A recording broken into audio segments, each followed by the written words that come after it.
ঠিক কিনা?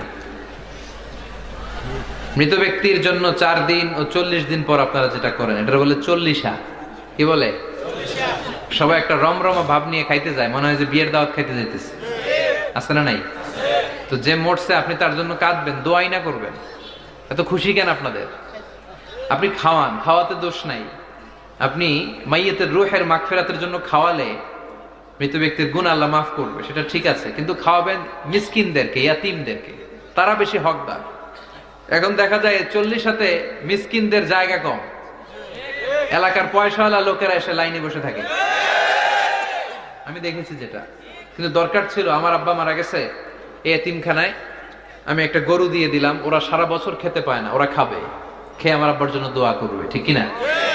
আর সবচেয়ে বেশি দোয়াটা কবুল হবে আপনার আব্বার জন্য। আপনি যাকে দোয়া করানোর জন্য আনলেন, উনি কি আপনার